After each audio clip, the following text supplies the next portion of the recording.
توہین رسالت کا ارتکاب کرے اس کی سزا بہت ہے، اس کی ساری تفاصیل دی انہوں نے اپنی کتاب میں،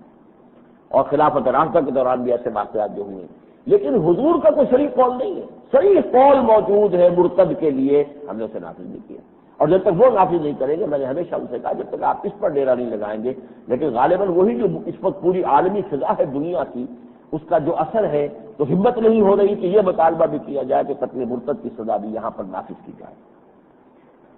بہرحال ایک بات جو میں اور واضح کرنا چاہتا ہوں، اگرچہ وقت ختم ہو رہا ہے، پاکستان میں اس قانون کے خلاف جو سارا ہنگامہ ہو رہا ہے وہ بظاہر عیسائی کر رہے ہیں، حقیقتاً قادیانی کر رہے ہیں۔ وہی پورا فلسفہ عالمی سطح پر بھی قادیانی، اور قادیانی اس وقت اعلی کار ہیں ویسٹ کے، کرسچینٹی کے،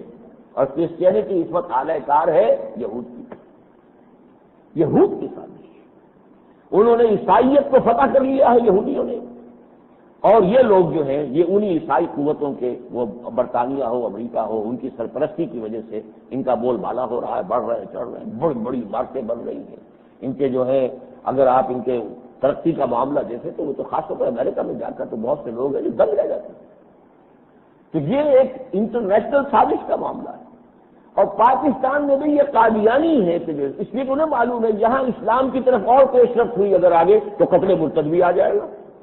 یہ تو اسلام کی طرف جو تدریجاً پیش رفت ہو رہی ہے، اگر ادھر تدریجاً پیش رفت ہوتی ہے تو یہ توہین رسالت کا قانون آ گیا، اگلا قدم جو ارتداد کا قانون آ جائے گا، ان کے لیے تو پھر گویا کہ زندگی اور موت کا مسئلہ ہے۔ تو اصل میں جو ہے ان کے پیچھے جو ہے وہ یہودی، عالمی سطح پر یہودی عیسائیوں کے پیچھے، اور لوکل سطح پر یہودیوں کے ایجنٹ قادیانی وہ عیسائیوں کے پشت پر ہیں کہ جو اس پورے فتنے کو ہوا دے رہے ہیں۔ میں نے کچھ عرصے پہلے یہیں پر تقریر کی تھی کہ یہودیت، عیسائیت اور اسلام، وہ پھر انگریزی میں چھپی بھی ہے میری تقریر، ٹو کرسچینز ود لو۔ یہ ایک ایسا کتاب کا میرا کہ چاہیے کہ آپ میں سے جن حضرات کا بھی کوئی تعلق ہو عیسائیوں کے ساتھ انہیں وہ کتاب کیا پہنچائیں، کہ ذرا غور کرو عیسائیوں سے۔ میں نے کہا ہے حضرت مسیح سوائے اس کے کہ تم انہیں الوہیت میں شریک سمجھتے ہو اور ہم نہیں سمجھتے، ہم سمجھتے اللہ کے رسول تھے، باقی ہمارا تمہارا کوئی اختلاف نہیں۔ وہ بن باپ کے پیدا ہوئے، ورجن برتھ ہے، حضرت مریم علیہ السلام پاک دامن، پھر ان کے معجزات جتنے عیسائی مانتے ہیں وہ سب ہم بھی مانتے ہیں، قرآن مجید میں موجود ہے۔ پھر ان کی رفع سماوی، آسمان پر اٹھ جانا، زندہ، وہ بھی مانتے ہم بھی مانتے، صرف ایک فرق کے ساتھ کہ وہ سمجھتے ہیں کہ سولی چڑھ گئے تھے پھر زندہ ہو کر اور پھر آسمان پر اٹھا لیا گیا، اور پھر ان کا دوبارہ زمین پر آنا، یہ بھی ہمارے ان کے درمیان مشترک ہے۔ کتنی چیزیں مشترک ہیں حضرت مسیح کے بارے میں مسلمانوں اور عیسائیوں میں، جبکہ یہودی کہتے ہیں وہ باسٹرڈ تھا، وہ جادوگر تھا، اس کے تمام جو معجزے ہیں انہیں جادو قرار دیا، اور جادو کفر ہے لہذا کافر ہے، کافر ہو گیا تو مرتد ہے، مرتد ہے تو واجب القتل ہے۔ ان کا ہی ہیڈریان جو ان کا جو تھا، وہ جو سب سے بڑا ادارہ تھا، وہ جو علماء یہود کا، اس نے فیصلہ کیا تھا کہ اسے سولی چڑھایا جائے۔ جو پائلٹس پونٹس اس وقت جو گورنر تھا یونی، اس نے تو ایک دفعہ ہاتھ میں دھو لیے تھے کہ میری نگاہ میں یہ مجرم نہیں ہے، لیکن چونکہ انہوں نے مذہبی آزادی دے رکھی تھی رومیوں نے کہ یہودی جو بھی کہیں گے مذہبی معاملات کے اندر ان کا فیصلہ جو ہے ایگزیکیوٹ ہم کر دیں گے، وہ مصر ہے کہ اسے سولی چڑھاؤ، تو عیسائیوں کے خیال میں انہیں سولی چڑھا دیا گیا۔ ہماری رائے میں انہیں سولی نہیں چڑھایا گیا، کوئی اور ہے جو ان کی جگہ سولی چڑھ گیا ہے، اور انجیل برنباس نے یہ بتایا ہے کہ جس حواری نے غداری کر کے گرفتار کرایا تھا جوڈاس اسکاریوت، وہ ہے جس کی شکل حضرت مسیح کی بدل دی گئی اور وہ سولی چڑھا، وہ کیفر کردار کو پہنچ گیا۔ تو ہمارے درمیان اور عیسائیوں کے درمیان کتنی باتیں مشترک ہیں، اور یہودی انہیں کیا کہہ رہے ہیں، لیکن پھر بھی یہودیوں کا کہ اعلی کار بنے ہوئے ہیں۔ اسی طریقے سے یہ قادیانی کیا کہتے ہیں کہ مسیح سولی سے نہیں دیا گیا اور وہ آ کر وہ تو کشمیر میں مر گیا، کھپ گیا، اور اس کی قبر بھی موجود ہے، تو نہ رافع سماوی کے قائل نہ اس کے دوبارہ آنے کے قائل، بلکہ یہ کہ غلام احمد میں ہی مسیح ہوں، بس مسیح مسیح آنے والے سے مسیح ناصری مقصود ہے یا مجدد جس میں ہو فرزند مریم کے صفات، یہ مسئلہ اقبال نے بھی بیان کیا ہے۔ تو نہیں، اصل میں یہ جو قرآن جو حدیثیں ہیں کہ مسیح آئیں گے، مسیح نہیں آئے گا، مسیح کی سی صفات رکھنے والا ایک شخص آئے گا، اور وہ میں آ گیا،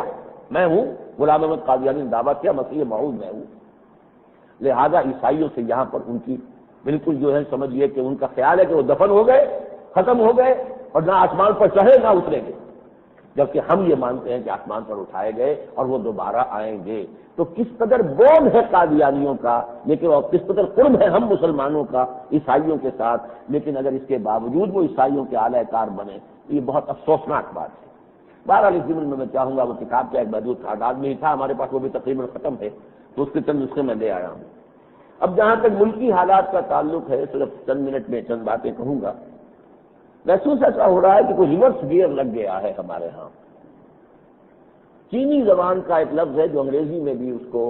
اڈاپٹ کر لیا گیا ہے، کوٹوئنگ، KOW کو اور KOW کوٹو، یعنی سجدہ سہو ادا کرنا، کسی کے سامنے پھر سر نیاز جھکا دینا۔ معلوم ہوتا کہ ہماری حکومت جو ہے ایک بڑا قدم اٹھا تو لیا، دباؤ بھی تھا اس وقت، عوام کا بھی دباؤ تھا، جو بھی وقتی حالات بنے ہیں اس میں دھماکے تو کر لیے، چچا شام کو ناراض تو کر لیا، لیکن اب جو صورتحال آ رہی ہے تو اس میں محسوس ہوتا، اللہ کرے کہ میرا یہ احساس غلط ہو، کہ اب وہ کچھ سجدہ سہو ادا کرنے کی باتیں ہو رہی ہیں۔ کشکول توڑ دیا، لیکن ساری خبریں بھری ہوئی ہیں، IMF کا قرضہ ہمیں ملنا چاہیے، یہ ملنا چاہیے، یہ ملنا چاہیے، ہمارا حق ہے، ہم نے ساری شرطیں پوری کر دی ہیں، فلاں ہو گیا ہے، ساری جو ہے اسی کشکول کے دن گفتگو ہو رہی ہے۔ کہاں توڑ دیا کشکول؟ اسی طریقے سے امریکہ کو منانے کے لیے اب خاص طور پر بھیجے گئے صاحبزادہ یعقوب صاحب، ان کی کیا حیثیت ہے؟ نہ وہ حکومت میں ہے، نہ وہ اسمبلی میں ہے، نہ وہ سینٹ میں ہے، ہوئی سی اس لیے کہ جو ان کے سابق گڈ آفیسز کے اندر تھے امریکہ کے، امریکن اگر ان کے بارے میں کوئی اچھی رائے رکھتے ہیں، میں نہیں جانتا، عام طور پہ مشہور ہے کہ وہ امریکہ کے مفادات کے نگران رہے پاکستان، واللہ عالم، میں یہ باتیں نہیں کہہ سکتا، لیکن گڈ آفیسز میں ہونا تبھی تو بھیجا ہے، کیوں بھیجا؟ ورنہ آپ کے وزراء نہیں موجود اس کو۔ لیکن یہ کہ شاید شمشاد صاحب گئے تھے پہلے، وہ شاید ناکام ہو کر آئے ہیں تو اب بھیجا گیا ہے صاحبزادہ صاحب کو۔ کالا باغ ڈیم کا بھی جس طریقے سے ایک بڑا مجاہدانہ اعلان کر دیا تھا، معلوم ہو رہا ہے کہ اس میں بھی جو صورتحال سامنے آ رہی ہے تو کچھ نہ کچھ اس کے لیے تاخیر اور تعویض کے معاملات سامنے آ رہے ہیں۔ بہرحال جرأت کے ساتھ اعلان کرنا چاہیے کہ ہم قرضے نہیں دیں، بات ختم، اور اس کے ساتھ پھر یہ جو سختی آ جائے وقتی طور پر آ جائے گی، ہماری تجارت کے لیے بھی، ہماری LCs نہیں کھلیں گے، ہماری درآمد بند ہو جائے گی، ہو جائے کچھ عرصے کے لیے۔ اصل سے زندہ رہنے کے لیے یہ زمین ہمیں غذا دینے کے لیے تیار ہے، یہ فضا ہمیں ہوا دینے کے لیے تیار ہے، پانی موجود ہے، زندہ رہنے کے لیے کسی درآمد کی ضرورت نہیں۔ یہ ساری انگریزی ادویات آ رہی ہیں، یعنی کوئی زندگی دینے والی نہیں ہے، یہ تھوڑا سا جو ہے دھوکہ لگ جاتا ہے کہ زندگی بڑھ گئی بچ گئی، کچھ نہیں ہوتا۔ اگر یہ ادویات دینے والی ہوتی تو پھر امریکہ میں تو کوئی مرتا ہی نہ۔ یہ تو چیزیں سب کی سب ایک بنا ہوا کھیل ہے، اور ایسی 50 روپے کی ایک گولی جو ہے یہاں کا مسلمان ایک کیپسول لے کر خرید کر کھاتا۔ یہ سارے دھندے جو ختم ہونا ہے تو بہتر، فطری زندگی گزارے، اللہ تعالیٰ ہمیں اس کی توفیق عطا فرمائے۔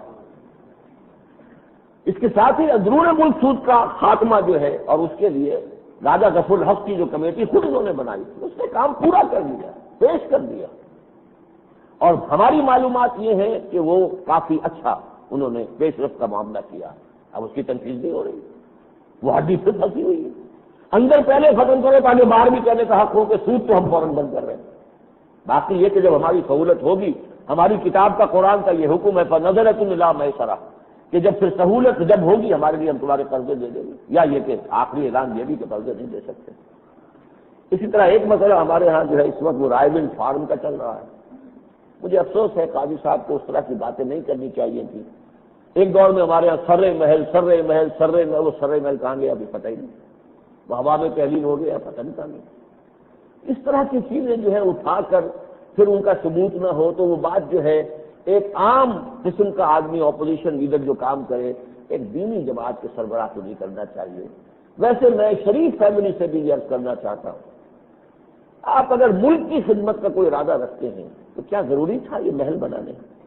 وہ مغلئی محل نہ ہو، ہے تو محل، بڑی بڑی عمارتیں تو ہیں۔ کیا ماڈل ٹاؤن کی کوٹھیاں جو ہیں عام آدمی اس ملک کا ان کوٹھیوں کے آس پاس بھی جائے رہائش رکھتا ہے؟